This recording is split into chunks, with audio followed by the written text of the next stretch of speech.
Edward Leos. Welcome to Travel Talk, filmed at the Peachtree Rose Marketing Studios and hosted by the hotel guide publisher, Edward Leos. Good afternoon, everybody. Edward Leos here, publisher of the Hotel Guide and your host of Travel Talk. Really excited about today's guest, Melissa Perlman with Amansala. I know has got a great, unique story to how this brand and everything came to fruition. But I'm just excited to have you on the call today, Melissa. How are you doing? I'm doing pretty good. How you doing, Edward?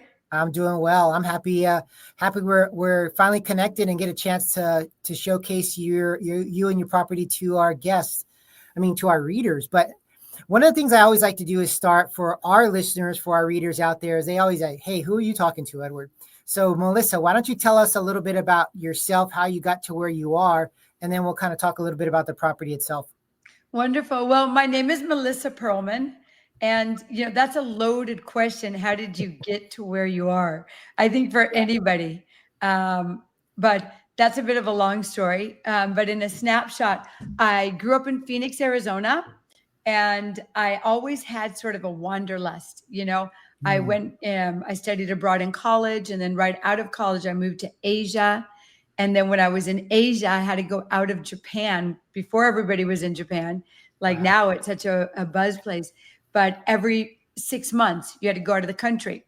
So I took my first solo trip to Thailand many, many years ago. And it really opened up my eyes. I'd meet people and they would say, "I'm traveling." And I'd never met people that just traveled. I grew up where you went to college and got a job. And like, "What are you doing?" "Well, I'm studying to be a lawyer," or "I'm working in marketing." But I met all these people that were travelers. And I started to become a person who would work 6 months and then go travel for a month, and discovered all these amazing places, mainly in Southeast Asia back then. And then I decided after 6.5, 7 years in Tokyo, it was time to move to the States. And I went to New York because I'd heard that everybody should live for a certain amount of time, at least a year in New York.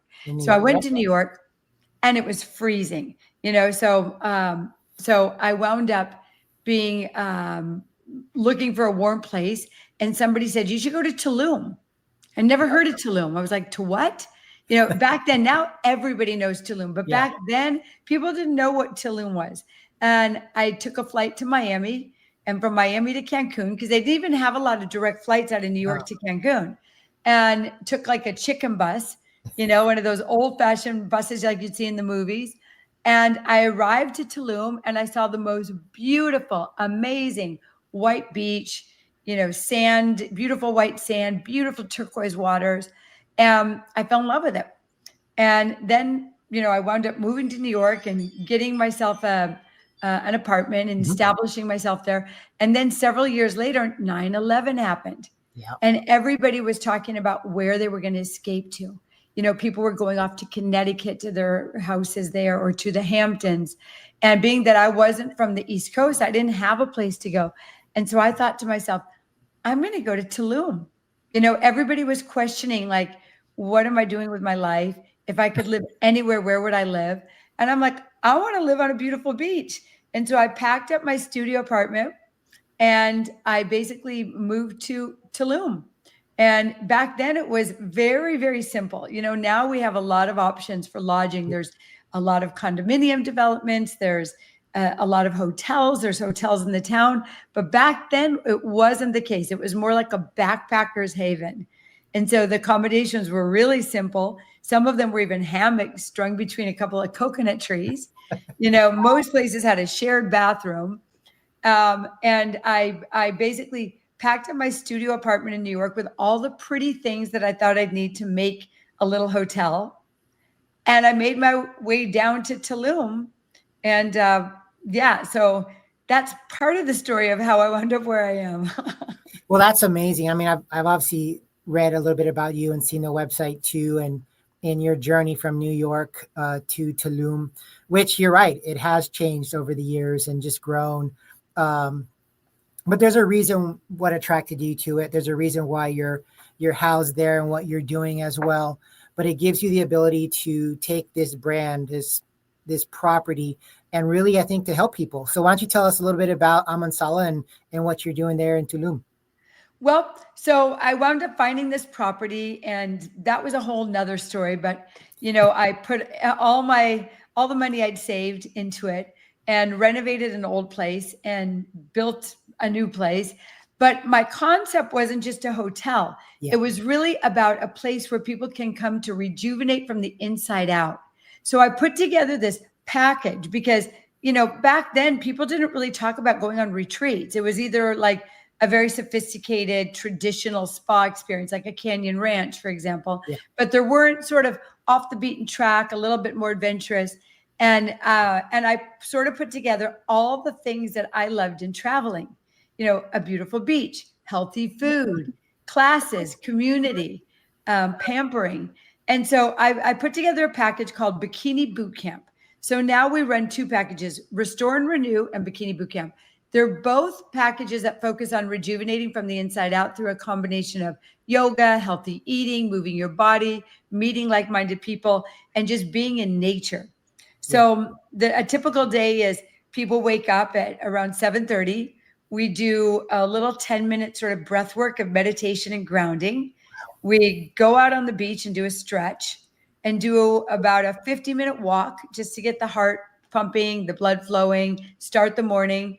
Come back and have maybe a fresh green juice or a coconut, like a real coconut, and then head up and do a vinyasa morning flow class, and then come down and have breakfast, and then relax a little bit. And then depending on the day, it might be some sort of a cardio class, like a fun circuit class or a HIIT class. Or we might, go off on an excursion and go explore a beautiful cenote, a freshwater swimming hole, or go see the ruins or do something amazing and explore all that Tulum has to offer. And then come back, have a great lunch. It might be like a fresh grilled fish salad or, whatever it is we have going on that day. And some time to be on the beach, to swim, to sun, to just read a book, whatever, take a nap. And then we start the afternoon and we have another class. It might be a mat Pilates class. It might be a dance class.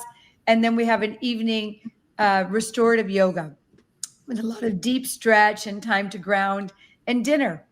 So it's like the perfect vacation where you have a schedule, but you're not overly scheduled. So you have time to relax, to read, to nap, and you have enough interaction with people that you actually have time to get to know people. But if you're craving some alone time, you can just go find one of the lounge chairs and just, relax, and nobody's going to bother you. So it's really the ideal blend of traveling alone, but being with other interesting people. No, that sounds amazing. And I think experiential travel and wellness is such a big talking point nowadays, obviously post COVID and everything like that. It's really just become that next level. How long are your retreats when you The do them? standard one is 6 nights. So people come in and, really, like, some people think, oh, I'm just going to come 3 nights, but they often get there and they extend because Yeah. once you get there, it takes a couple of days to sort of sink into where you are and Yeah. get into the flow of the beach life and Tulum life and really digest where you are, because there's so much sensory. You're walking with your toes under the sand. The ocean is beautiful. The stars at night, you feel like you're in a planetarium and you're just sitting there looking up at the sky. There's turtles for a good portion of the year. And there's just a lot going on. So the standard program is 6 nights, 7 days.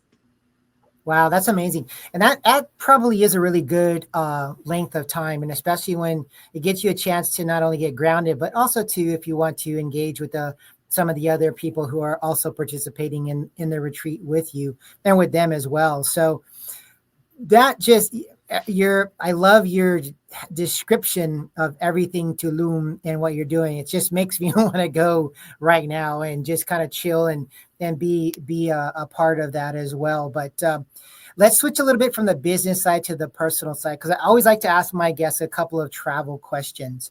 I know you've traveled a lot, probably more than some of my guests, but what have been some of your favorite travel destinations to date? And then what are some of your bucket list ones?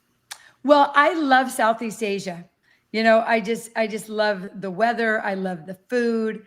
I love the people. I love the aesthetics. And so I'm a really big fan if somebody is going to go travel to do Southeast Asia. And that's also a big question because each country is so distinct. And then regions with each country are so distinct. But, Boracay is a place that comes to mind that reminded me of Tulum when I first got there. The islands in Thailand have gotten quite popular, and a lot of tourists are visiting, but there's still some ones that are more Yeah. off the beaten track if you research a little bit. There's Cambodia, an amazing country and so much history. There's Laos, which is also amazing.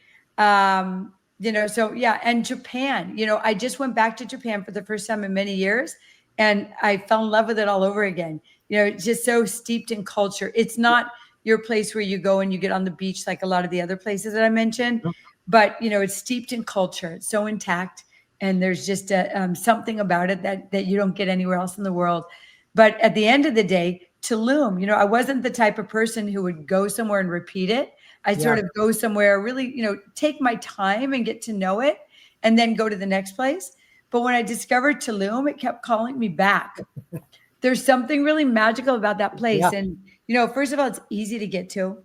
The weather is great year round. It's a little bit hotter in the summer, but it's still great weather.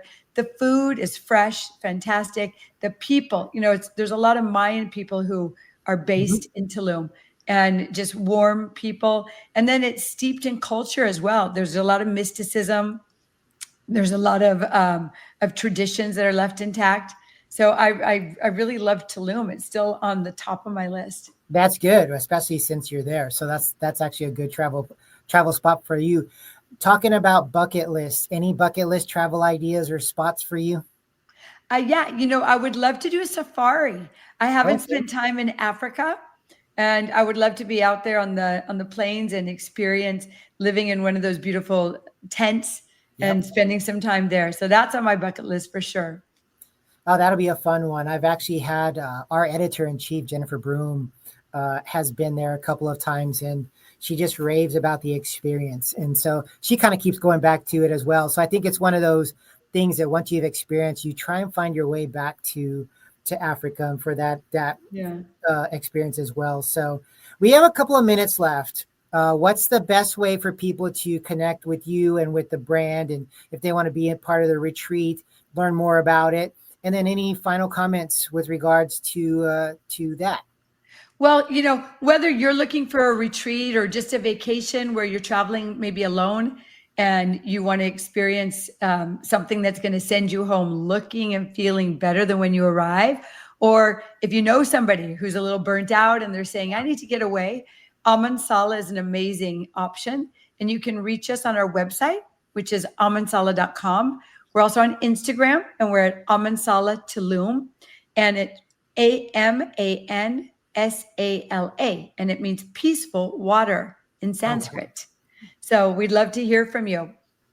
Yeah. Oh, that's certainly amazing. We'll definitely have those in our show notes as well for people to connect with you and follow you on Instagram as well. But Melissa, it's been an absolute pleasure having you on the show today. I love your background. I love your journey, and I love that you're impacting people's lives with your brand. And I think it's just a cool way to leave that little legacy in this world.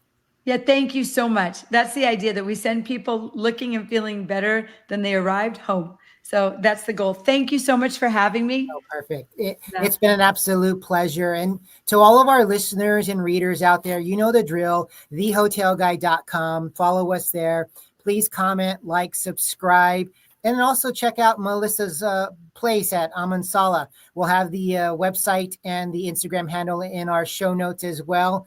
Please follow them. Got a lot of great things happening over there. She's making me want to go to Tulum and just kind of bask in that glory and kind of take it easy, because the experience about a trip nowadays is not what you do there, but it's the transformation you have coming home as well. And so I love what you're doing there, Melissa, and I'm looking forward to having you on the show again. Thank you so much, and hope to see you in Tulum. Sounds good. To all of our listeners, everyone, travel, make memories, and until next time, everybody take care.